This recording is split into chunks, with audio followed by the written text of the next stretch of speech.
જમીનની તરફેણમાં આજે સ્થાનિક ખેડૂતો પહોંચ્યા નગરપાલિકા। ચીફ ઓફિસરને રજૂઆત કરીને આપ્યું સર્વે નંબર સાથેનું આવેદનપત્ર।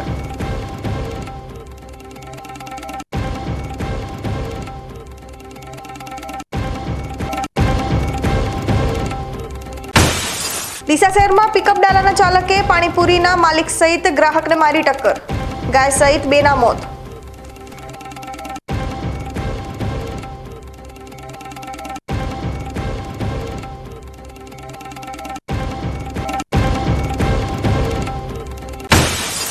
Tharad additional district and sessions કોર્ટનો ચુકાદો, સગીરા ઉપર દુષ્કર્મ કરનાર પર પ્રાંતીય આરોપીને 20 વર્ષની સજા।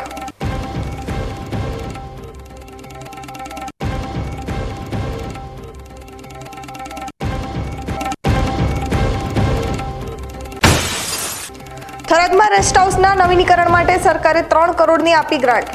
વાવમાં છેલ્લા 7 વર્ષથી કંડમ જાહેર કરેલ રેસ્ટ હાઉસની નવીનીકરણની સ્થાનિકો કરી રહ્યા છે માંગ।